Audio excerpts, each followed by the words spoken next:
Boa noite a todos.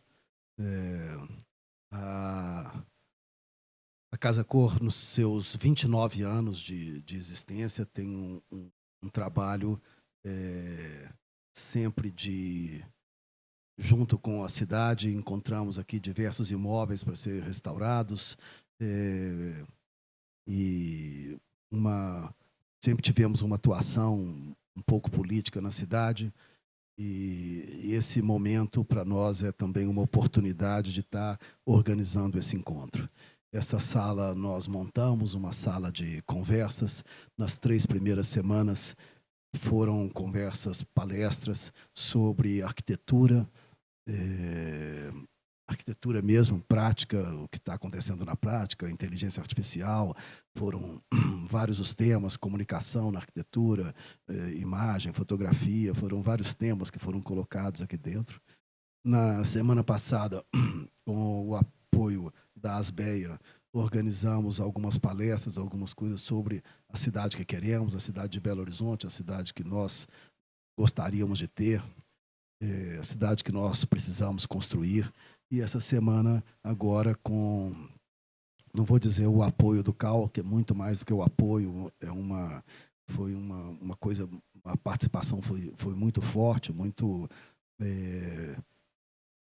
boa, muito organizada, e também traz para a Casa Cor a questão, o ponto institucional, que é importante para nós, organizando, então, essas conversas sobre a cidade que queremos construir em Belo Horizonte, a cidade de amanhã, construindo a cidade de amanhã. Então, quero agradecer a toda a equipe do CAL, na pessoa da sua presidente, a Cecília. Quero agradecer, então, também a presença e a participação dos candidatos, Bruno e, Coronel Cláudia. Bem-vindos ao nosso espaço. Obrigado. Obrigado, João Grilo, pelas palavras. Gostaria de registrar a presença da nossa conselheira federal, Fernanda Basques. Convido agora a presidente do CAL Minas, a arquiteta Cecília Fraga, para seus pronunciamentos. Boa noite já, né? Nós estamos dando boa tarde aqui, mas já chegamos à noite. Gostaria de agradecer a todos pelo envolvimento, pela equipe do CAL, pela equipe da Casa Cor, na pessoa do João Grilo, e também aqui os candidatos Bruno Engler e a Coronel Cláudia, pela disponibilidade no momento que a gente sabe que esse tempo já é difícil para todo mundo. Imagina para vocês em plena campanha. Então, eu agradeço em nome do CAL Minas Gerais. E agradecer a todos pelo envolvimento nos temas, que são importantes, são relevantes para toda a sociedade, qualquer sociedade que seja. E o trabalho do arquiteto e urbanista, a gente tem falado, ele não só provoca emoções, todos aqui ficam emocionados de ver os espaços, de entender como que os espaços agem, né? Os espaços projetados pelo arquiteto e urbanista, como que eles causam em nós sensações, né? Provocam emoções. Mas a gente falando na visão macro, que nós somos urbanistas também. Então, a gente planeja a saúde pública, né? A gente planeja os espaços para os cidadãos, a gente planeja as cidades e controla o crescimento das cidades, vamos dizer assim, acompanha o crescimento das cidades através dos projetos de urbanismo. Então, vamos falar sobre esses temas, que são temas importantes, não só aos arquitetos urbanistas, mas a toda a sociedade. Sejam muito bem-vindos e agradeço novamente a participação. Obrigada. Obrigada, Cecília. Daremos início ao Construindo a Cidade de Amanhã, com a participação dos candidatos e das candidatas à Prefeitura de Belo Horizonte. Passo a palavra, então, para o candidato Bruno Engler e a candidata vice-prefeita, Coronel Cláudia Romualdo, que terão 20 minutos para expor suas 3 principais metas urbanísticas para Belo Horizonte ou algumas outras, dentro dos temas propostos. Bruno, com você. Perfeitamente. Bom, primeiramente, boa noite a todos. Agradecer ao João, a Cecília pela oportunidade. Para nós, um privilégio, um prazer estar falando com vocês. Agradecer a todos que estão acompanhando pela sua atenção e falar um pouquinho do projeto que a gente tem para a mudança de Belo Horizonte. Eu vou, primeiro, falar de um panorama geral daquilo que a gente acredita que impede o avanço da administração da nossa cidade, e aí depois a gente aprofunda nos temas propostos. Eu e a Cláudia, a gente se propõe a fazer uma prefeitura diferente. A gente entende que são 3 fatores principais que impedem o avanço do poder público hoje em Belo Horizonte. Primeiro, é a questão de corrupção, desperdício do dinheiro público.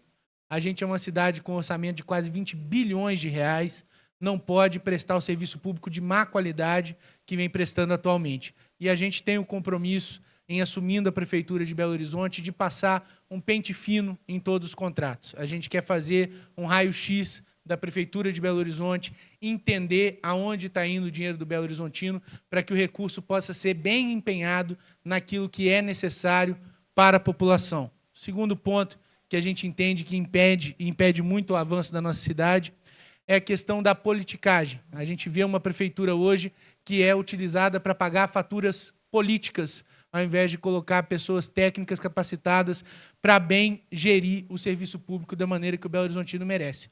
Isso aí a gente acompanha nos jornais, todo mundo observa. Político A decidiu apoiar o prefeito, aí tem que contratar a turma do político A. Político B pulou do barco, tem que exonerar a turma do político B. E eu, a Cláudia, a gente não tem rabo preso com absolutamente ninguém. A gente tem total liberdade para indicar as melhores pessoas para bem exercer o serviço público que o Belo Horizontino merece. Em terceiro lugar, a gente observa que hoje faltam gestores públicos com capacidade de pensar soluções de tecnologia e inovação aqui para a nossa capital, e a gente está antenado ao que de mais moderno surge no mundo e quer trazer essas soluções também aqui para Belo Horizonte, que a gente entende que Belo Horizonte não está fadada a continuar com o serviço público no século XX. Entrando um pouco na questão que vocês colocaram, começando pela parte da mobilidade, hoje a nossa cidade está parada. Eu cheguei aqui em cima da hora porque eu vim pela Nossa Senhora do Carmo, e a Nossa Senhora do Carmo não anda. Mas isso não é uma exclusividade da Nossa Senhora do Carmo.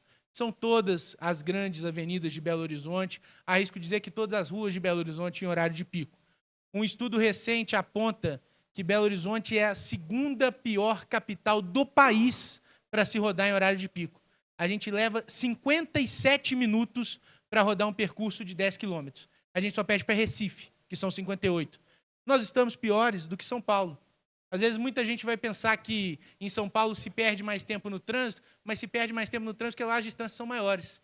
Porque São Paulo é uma cidade com uma extensão territorial 5 vezes maior do que a nossa. A gente tem 337 quilômetros quadrados, eles têm mais de 1.500. Mas para rodar a mesma distância, a gente leva mais tempo. E o nosso trânsito simplesmente não funciona. E o nosso sistema hoje de gestão de tráfego é um sistema antigo e ultrapassado. Eu costumo dizer que Belo Horizonte é a capital mundial do sinal vermelho. Você sai de um sinal vermelho, parece que você já se depara com outro, porque não tem sincronia. É aquela coisa antiga de você colocar 40 segundos abre, 40 segundos fecha. Não existe essa sincronização semafórica, então você tem um trânsito ineficiente. E a gente quer trazer cases de sucesso aqui para Belo Horizonte. A gente estudou o exemplo de São Caetano do Sul, lá na região metropolitana de São Paulo.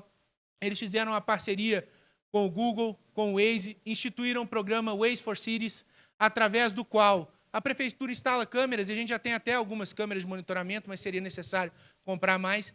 A prefeitura instala câmeras de monitoramento e supervisão do trânsito, a prefeitura passa informações para o aplicativo passa informações para a prefeitura, e a partir daí, tendo uma ideia de como está o trânsito, a inteligência artificial define qual sinal precisa abrir, qual sinal precisa fechar, para que o trânsito possa fluir de maneira integrada e organizada.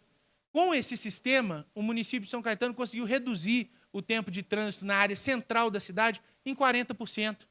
E aí muitos dizem, porque sempre tem uma desculpa para não trazer inovação, muitos dizem, nossa, mas São Caetano é muito menor do que Belo Horizonte. Mas dentro da realidade deles, que nós estamos falando de números proporcionais, conseguiram reduzir em 40%.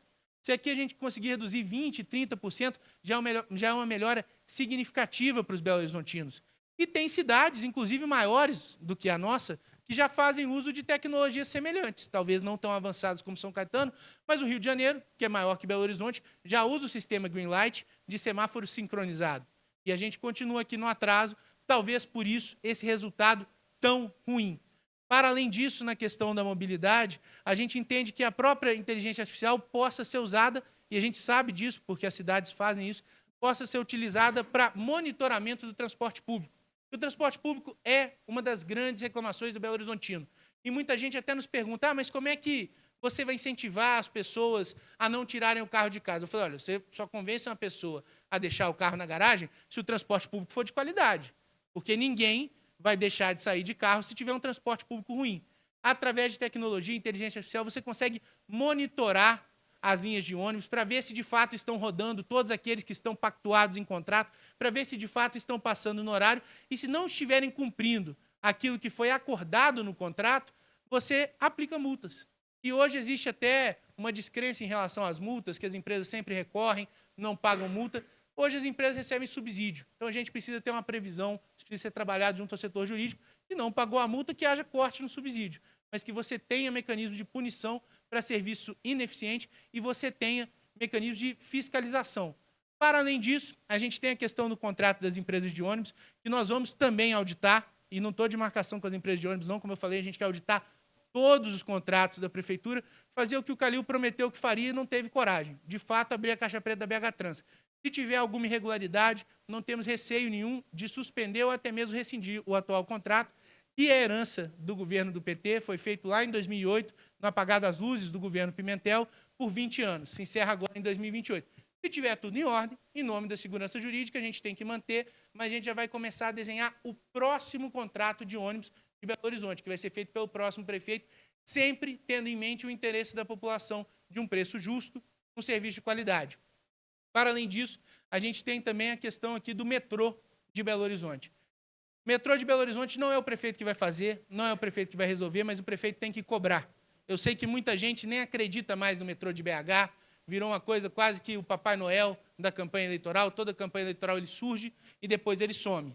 Mas eu tive a oportunidade de acompanhar o processo do metrô de BH, de conversar com os atores responsáveis e posso afirmar com tranquilidade, o metrô vai sair, porque o dinheiro já está no caixa.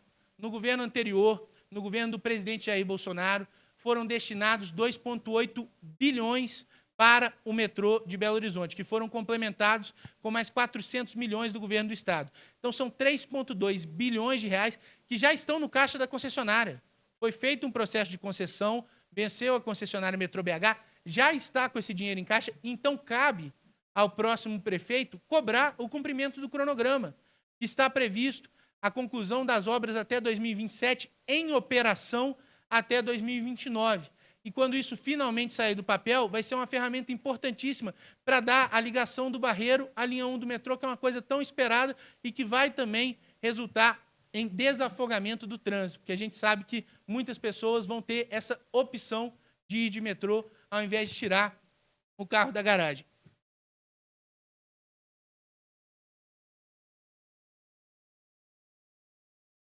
Então, é uma das pautas que a gente precisa abraçar. Outra pauta importantíssima no termo de mobilidade, que também não é a prefeitura que vai resolver, mas hoje eu entendo que falta protagonismo político, falta coragem, falta posicionamento, é a questão do novo Rodoanel. O novo Rodoanel é responsabilidade do governo do Estado. É o governo do Estado que vai fazer. Só que hoje a gente tem 2 prefeituras da região metropolitana que se opõem, Contagem e Betim, e uma prefeitura de Belo Horizonte, que é a principal da região metropolitana, que é a omissa, que não se posiciona sobre o tema. E é preciso haver uma posição em defesa do novo Rodoanel, porque ele é fundamental para a nossa capital. O Rodoanel ele não passa 1 quilômetro dentro de Belo Horizonte, mas ele resolve o problema de Belo Horizonte, porque ele vai tirar o transporte de carga do coração da nossa cidade e vai permitir que o anel rodoviário, que hoje é um problema na nossa capital, se torne solução. Porque ele vai se tornar aquilo que na prática ele já virou, uma avenida aqui de Belo Horizonte, porque a cidade toma conta. Você tem bairro de um lado, tem bairro do outro, não comporta mais o transporte de cargas, o trânsito de carretas que ali tem que passar. E é por isso que a gente vê tragédia, que a gente vê acidente, que a gente vê tantos problemas. Então, com o novo Rodoanel, o anel rodoviário ele vai ser uma ferramenta importantíssima de mobilidade aqui da capital, que a gente sabe que também precisa de intervenções, existem gargalos que precisam ser trabalhados no anel rodoviário, é preciso conversar e conseguir recursos para isso junto ao DENIT, mas mais importante do que medidas paliativas no anel rodoviário, que são importantes, é a gente ter a solução do novo Rodoanel para que a gente possa ter, de fato, um resultado de mobilidade. Questão que pediram para falar também nos temas de plano diretor, a gente tem um compromisso. Eu já gastei metade do meu tempo, gente? Nossa Senhora. Não, e ainda tem que deixar uma beiradinha para a Cláudia. A questão que pediram para a gente pontuar também de plano diretor, a gente entende que a mudança que foi promovida pela gestão do Calil foi uma irresponsabilidade, foi um ataque frontal ao setor da construção civil, e a gente tem o compromisso de reverter o coeficiente de construção no mínimo ao que era antes do último plano diretor, mas a nossa intenção é ampliar. Porque antes a gente tinha, estou falando com o arquiteto, você sabe, a gente tinha um coeficiente de construção que variava de 1,2 até 2,7. E aí, no novo plano diretor, caiu para 1,0 na cidade inteira. Você fazer um coeficiente único de 1 para 1 na cidade inteira não é planejamento urbano. É ganância de gestor público que quer vender outorga onerosa. E não funciona. Foi um tiro no pé, porque a gente perdeu empreendimentos aqui da capital para cidades da região metropolitana. Isso que eu estou falando não é achismo. Isso que eu estou falando é de conversar com pessoas, inclusive que tinham empresas de construção civil aqui, que empregavam 300, 400 pessoas e que mudaram para Nova Lima. Isso é só um exemplo. Por quê? Porque a cidade os acolhe, porque a cidade desburocratiza, porque a cidade permite que o setor da construção civil avance. E o setor da construção é importantíssimo para Belo Horizonte, porque não só ele cria mais oportunidade de moradia, não só ele cria mais possibilidades das pessoas viverem perto do seu trabalho e, assim, você não ter esse trânsito caótico que a gente tem todo santo dia entre as cidades da região metropolitana e a nossa capital, mas ele é fonte importantíssima de arrecadação. E não adianta você querer aumentar a arrecadação com outorga onerosa, com mais imposto. 2 dos 3 impostos que a prefeitura tem são umbilicalmente ligados ao setor da construção civil, que é o ITBI e o IPTU. Cada novo apartamento construído, quando ele for vendido, ele vai nos gerar um ITBI. Todo ano ele vai gerar um IPTU. Então, é interessante para a prefeitura, até em termos de arrecadação, que você tenha um setor da construção pujante. Isso é uma coisa que eu falo muito, porque para mim é pauta importante, que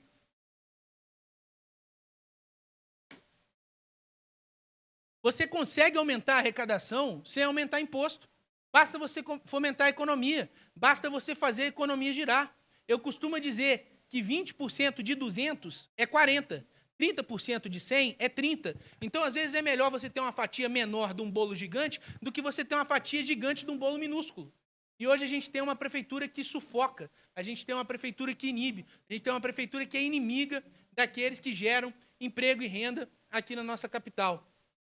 Outra coisa, não está tanto no tema, mas eu acho que está um pouco também, porque passa pela questão de arquitetura, é o nosso código de posturas, que engessa completamente a atividade comercial. Hoje, o comerciante ele não tem liberdade para fazer praticamente nada. A gente fica assustado. O comerciante ele tem direito a... Ou seja, ou ele pode colocar uma placa na perpendicular, e aí a pessoa que está andando na rua vai ver, quando olha para a loja, é a loja sem nome, porque não tem placa na fachada. Ou ele coloca a placa na fachada, que é o mais normal, torce para o cidadão andar na rua assim e ver a loja dele. E se andar na rua assim, vai tropeçar e cair, que as nossas calçadas estão uma lástima. Então, é uma coisa que não funciona.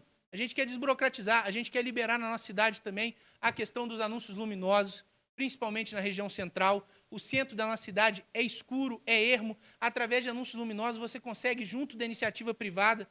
Opa, obrigado. Você consegue que a iniciativa privada auxilie e supra a questão da iluminação pública. E quem vai pagar a conta é o comerciante, que é ele que paga a conta da CEMIG. Então, por que você impedir, por que você engessar dessa maneira? Último ponto que eu vou falar aqui, porque ela já está vindo contra a plaquinha do tempo, não? Último ponto que eu vou falar aqui, para eu poder passar a palavra para a Cláudia, é a questão, a gente está falando de arquitetura, não tem como falar do complexo, deixar de falar do complexo arquitetônico da Pampulha, que é o grande cartão postal da nossa cidade. A gente precisa resolver o problema da Lagoa, e hoje falta vontade política e falta coragem. O que a gente observa é que o sistema político atual de Belo Horizonte ele não tem interesse em resolver o problema da Lagoa, porque é uma fonte inesgotável de dinheiro público. Nos últimos 20 anos, foram quase R$1,5 bilhão para a limpeza da Lagoa, ela continua suja, cheirando mal, assoreada. Tem uma empresa que faz a limpeza da Lagoa há 9 anos, desde 2015. O atual prefeito renovou o contrato dessa empresa por R$22 milhões, sem licitação, contra o posicionamento do Ministério Público. O Ministério Público recomendou que não houvesse essa renovação sem processo licitatório. Ele peitou, foi contra e falou que ia renovar, desperdiçando o nosso dinheiro. E a justificativa é que seria a única empresa capaz de fazer a limpeza da Lagoa no Brasil. Mentira. Tem empresa que está fazendo a limpeza do Rio Tietê, está dando certo lá em São Paulo, veio aqui 2 vezes, não conseguiu falar com ninguém da prefeitura. Então, isso, para nós, realmente é um problema. Nós vamos auditar também esse contrato da Lagoa da Pampulha, nós vamos ter uma posição firme para com a Copasa, que, no nosso entender, hoje está praticando crime ambiental, porque jogar esgoto in natura na Lagoa é crime ambiental. Vamos conversar com os prefeitos da região metropolitana para que a gente possa ter uma solução permanente da nossa Lagoa, para que a gente possa voltar a ter uma água mais limpa e que o nosso cartão postal esteja bem cuidado, para valorizar o complexo arquitetônico da Pampulha, atrair turismo, renda e investimento para a nossa cidade. Já falei para caramba, queria dar a palavra um pouco também para a Coronel Cláudia, a nossa vice, disparada a melhor vice nessa disputa, uma pessoa que conhece BH como ninguém, comandou o policiamento da capital por 2 anos, num período complicado, 2013, 2014, pegou manifestação, pegou Copa das Confederações, pegou Copa do Mundo e fez um trabalho brilhante. Coronel, por favor. Obrigada, Bruno. Boa noite a todos. Vou ser breve, porque eu sou disciplinada e eu vou ficar dentro do tempo. Agradecer a Casa Corpo nos receber, Cecília e João, e a oportunidade de nós nos dirigirmos ao munícipe da cidade, que, afinal de contas, o que nós estamos pensando em termos de projeto de cidade é para o morador de Belo Horizonte.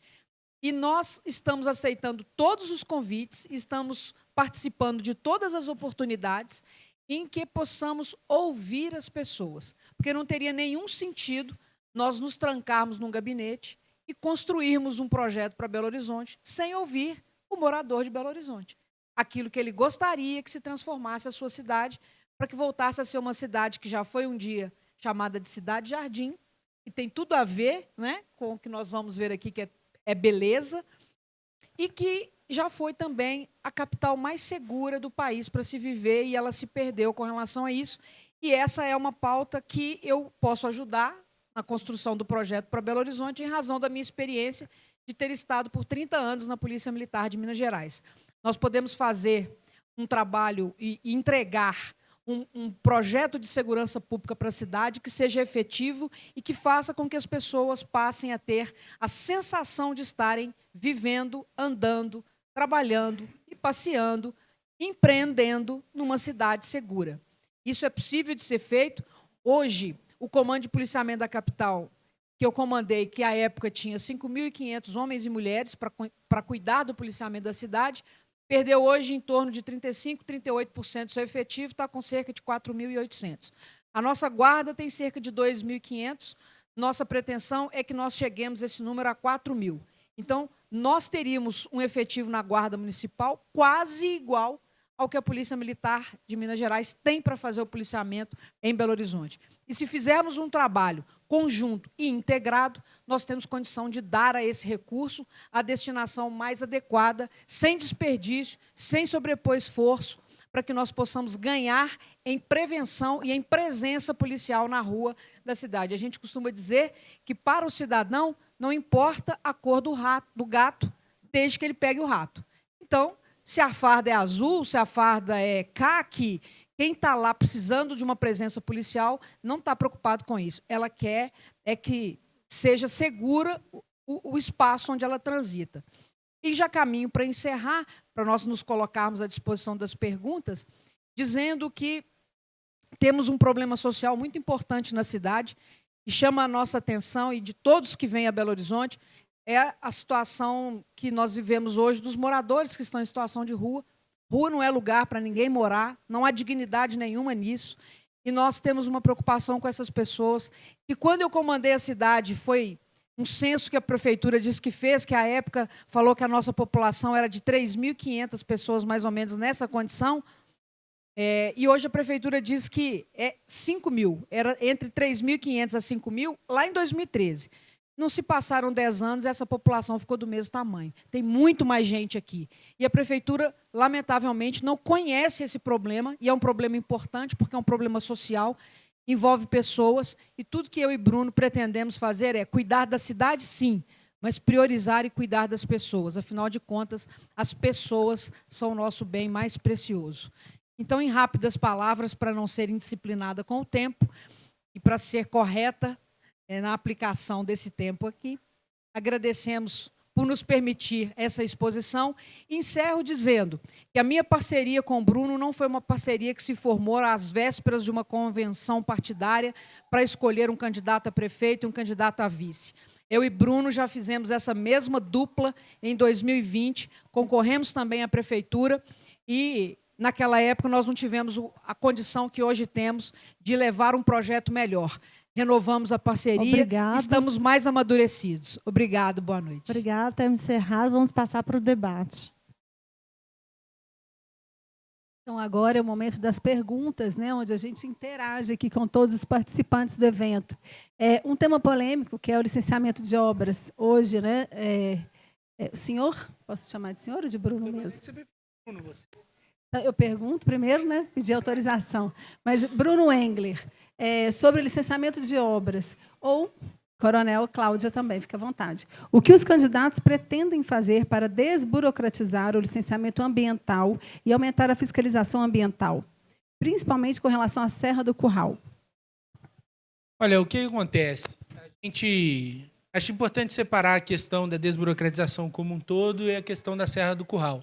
A gente entende que o licenciamento ambiental ele precisa ser rígido, mas ele precisa também ser tempestivo. A gente observa hoje, a gente tem muitas reclamações de demora, não só para o licenciamento ambiental, mas para todo tipo de licenciamento, para liberação de alvarás, e isso é uma coisa que a gente quer caminhar, sim, para esse lado da desburocratização, para a diminuição desses prazos, para que a cidade possa crescer de maneira mais eficiente. Em relação à mineração na Serra do Curral, o que a gente tem em mente é o seguinte: a gente precisa ter uma fiscalização rígida, eficiente, mas a gente também não vai fazer bravata de ano eleitoral, de chegar e, olha, vamos proibir, acabar com toda a mineração na Serra do Curral. É evidente que tudo aquilo que possa vir a gerar transtorno para o Belo Horizontino não vai ser permitido. O que poderia gerar poeira, barulho, incômodo. Do lado de cá da serra nunca vai ter mineração.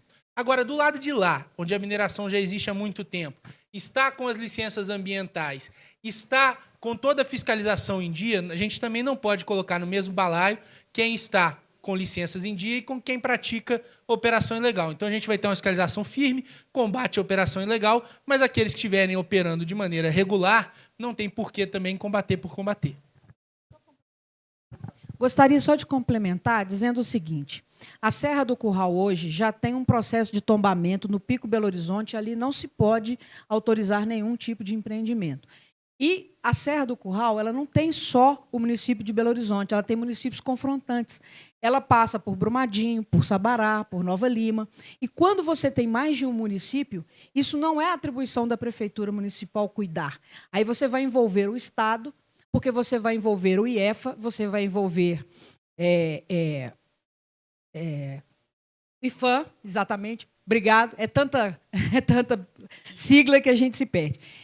E já existe um processo de tombamento total da Serra do Curral, que está em andamento, não foi concluído.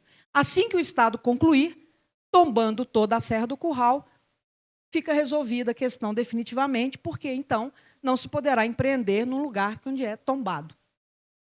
Exatamente. Certo. Vamos, então, para outra pergunta. Resiliência climática, então. Qual o plano para a contenção das enchentes em caso de chuvas volumosas? Algo histórico aí na nossa cidade também. Não, isso é uma preocupação muito grande. Não sei quem fez a pergunta, mas a pergunta é importantíssima, até porque a gente está aí há mais de 4 meses sem chuva, e isso, além de deixar o nosso ar uma porcaria, a gente também fica preocupado que, normalmente, depois de uma grande estiagem, a chuva vem com uma intensidade igualmente grande, e isso acaba gerando muitos problemas. A gente entende que os investimentos que são feitos hoje, eles precisam ser aprimorados. Hoje a Prefeitura já tem trabalhado com bacias de contenção, os famosos piscinões que estão incompletos. A gente tem a intenção de terminar essas obras, até porque a obra iniciada precisa ser terminada, são uma ferramenta importante, mas a gente busca também outras soluções que tenham caráter mais inovador, dinâmico, para diminuir o problema de enchentes. Qual que é o grande problema de enchentes? Belo Horizonte é uma cidade que tem muitos cursos d'água, só que muitos deles já estão cobertos pelas ruas, avenidas de nossa cidade. E esses cursos d'água são bacias hidrográficas. E antigamente, quando se chovia, você tinha muita infiltração, você tinha terra, você tinha árvore, então chegava menos água na bacia hidrográfica e de maneira mais lenta. E hoje a gente urbanizou, a gente cimentou, a gente asfaltou, então essa água você não perde quase nada para infiltração, vai uma quantidade maior de água e de maneira mais rápida para a bacia hidrográfica. Então a bacia recebe uma quantidade de água maior do que a sua capacidade de vazão. E aí é que a gente tem o problema da enchente. Então, a gente tem estudado, até aqui o Gilberto nos ajuda muito nessas questões, que é engenheiro ambiental, a gente tem conversado com especialistas da área para buscar soluções onde a gente consiga ampliar essa infiltração do solo, principalmente nas regiões mais altas da nossa cidade, para a gente diminuir a quantidade, a velocidade de água que chega na bacia hidrográfica e, assim, mitigar o problema das enchentes. Então, acho que unindo o modelo antigo, que é a questão das bacias de contenção, e juntando também as soluções novas, a gente pode ter um resultado mais aprimorado na diminuição das enchentes. Nós precisamos, às vezes, buscar alguma sentido figurativo para que as pessoas entendam melhor. Eu vou usar aqui um que talvez simplifique o que a gente está dizendo aqui de forma técnica. Belo Horizonte está numa cratera. Nós estamos dentro de uma depressão que chama Depressão Belo Horizontina. É como se nós vivêssemos dentro de uma xícara. Imagine uma xícara, um pires por baixo. É como se nós vivêssemos dentro de uma xícara. Então, nós estamos cercados de montanhas por todos os lados, estamos dentro de uma depressão. Se essa xícara tem um pouco de água, seria onde os rios e córregos passam e nós fizemos ruas e asfaltos por cima, estamos em cima disso. Existe um projeto que já é usado na Flórida, que é usado no Japão e que nós estamos estudando a viabilidade de ter aqui em Belo Horizonte, que seria a construção de tubulões de cerca de 70 centímetros de diâmetro.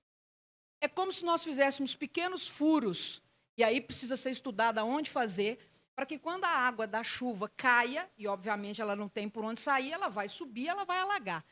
E se ela desce nesses furos, nesses tubulões com filtros, para que não haja água contaminada no lençol freático, como se o lençol freático fosse o pires.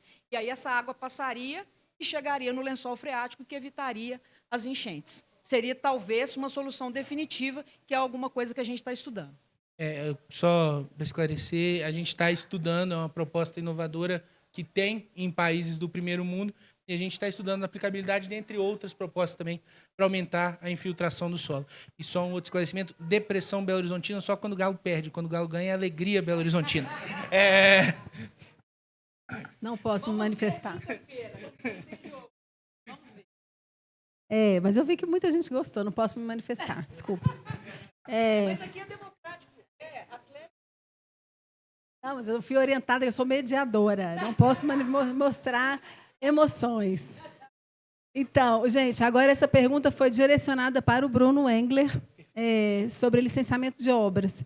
Existe alguma mudança prevista para a utilização das áreas para obras? Quem fez a pergunta, se quiser complementar, das áreas para obras? Então, vou repetir que eu também fiquei... Mas quem que fez a pergunta? Existe alguma mudança prevista para a utilização das áreas para obras? Vamos pular, porque... Bom. Quem quiser complementar, fique à vontade, mas acho que eu também não entendi muito. Para as áreas para obras. Não, vê se você entende. Vamos passar para a próxima, que o tempo está... Aí a gente volta nessa, se alguém quiser complementar. Então, olha só, o outro tema, habitação.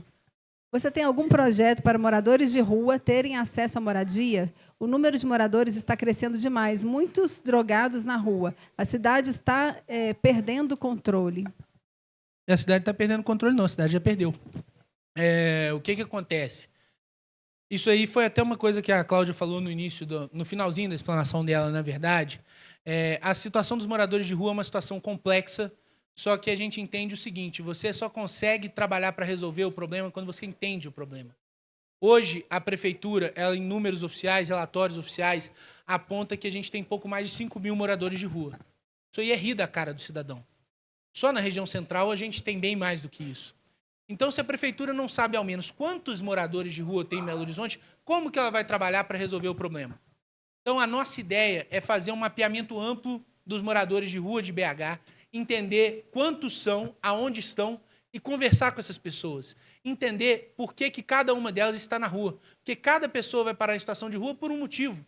Tem gente que está ali por questão de vício, como foi pontuado na pergunta, dependência química, e você precisa trabalhar para que essa pessoa tenha acesso a uma internação, um tratamento, para que ela possa sair da situação. Tem gente que foi parar na rua por problema emocional, às vezes perdeu um ente querido, separou da esposa, ficou desgostoso com a vida, e você precisa de um atendimento psicológico, psiquiátrico especializado, para que a pessoa possa retomar esse ânimo do convívio normal em sociedade. Tem gente que está na rua por questão meramente financeira, que se voltar a ter um emprego, uma fonte de renda, consegue alugar um quarto, consegue sair da situação de rua. E aí você precisa de parcerias também junto ao terceiro setor, uma requalificação profissional, um reposicionamento no mercado de trabalho, Mas antes de você resolver o problema, você precisa entender o problema. E hoje a prefeitura não entende. A gente tem rodado Belo Horizonte, volta e meia a gente conversa com os moradores de rua, aqueles que se dispõem a falar conosco, e todos eles são... Com licença, nós vamos passar agora por 5 minutos finais das suas considerações livres, Posso ok? gastar dos meus 5 minutos só para Pode ficar à terminar vontade. de responder a pergunta? Então, assim, todos eles são unânimes de dizer o seguinte: não são ouvidos pela prefeitura. Até tem uma estrutura de acolhimento, de abrigo, mas a prefeitura nunca perguntou por que eles foram parar na rua, qual solução que poderia se dar para eles saírem dessa situação. Não existe esse entendimento, não existe esse diálogo. Então é isso que a gente se propõe a fazer diferente. Olha, gente, para encerrar aqui, eu quero agradecer a vocês pela atenção, agradecer ao CAU, Casa Cor, pela oportunidade. Para nós, realmente, um privilégio poder estar tendo esse bate-papo com vocês e dizer realmente desse nosso ânimo e dessa nossa coragem para mudar a BH. Como eu falei, na nossa visão, são 3 amarras que impedem a nossa cidade de avançar e de decolar. Corrupção, e nós vamos resolver fazendo um raio-x da prefeitura, passar o pente fino em todos os contratos. A gente não quer abrir só caixa preta da BH Trans, não. A gente quer abrir caixa preta da BH Trans, caixa preta da limpeza urbana, caixa preta da Lagoa da Pampulha. A gente quer abrir caixa preta da prefeitura como um todo. Politicagem, a gente vê uma prefeitura que é usada para pagar faturas políticas. Basta acompanhar no jornal, aquela história, Calil decidiu apoiar o Tramonte, e Fuad vai e exonera a turma do Calil. Pacheco decidiu apoiar a Fuad, e Fuad vai e nomeia a turma do Pacheco. Quer dizer, uma prefeitura usada para pagar fatura política, ao invés de colocar pessoas técnicas para bem prestar o serviço que o Belo Horizontino merece. Eu e a Cláudia não temos rabo preso com ninguém. A gente tem liberdade total para indicar as melhores pessoas para exercer o serviço público na nossa capital. E a falta de gestores públicos que pensam em soluções de inovação e de tecnologia, a gente realmente está antenado àquilo que surge no mundo. Para encerrar, eu quero dizer o seguinte: não estou aqui para falar mal dos adversários, mas quando a gente vê as outras candidaturas, o que a gente observa são caras novas, repaginadas, dos mesmos grupos políticos que sempre tomaram conta da nossa cidade e nunca resolveram o problema. Então, se a gente quer uma gestão diferente, a gente precisa eleger pessoas diferentes, grupos políticos diferentes, e essa candidatura é a nossa. A gente está apresentando um projeto novo. A saída para BH é a direita, é Bruno Engler, Coronel Cláudia, 22. Coronel. Só vou encerrar dizendo que, por favor, deem uma olhada nas nossas redes sociais, @Coronel Cláudia Romualdo, @Bruno Engler DM. Os nossos projetos, as nossas ideias estão lá e, mais que isso, um espaço para que todos vocês possam nos ajudar a construir esse projeto de cidade, porque é só ouvindo as pessoas que a gente conseguirá. E pedindo a vocês que no próximo dia 6 de outubro, vamos de 22, vamos com a juventude, a experiência e juventude com coragem para mudar a BH. Muito obrigada.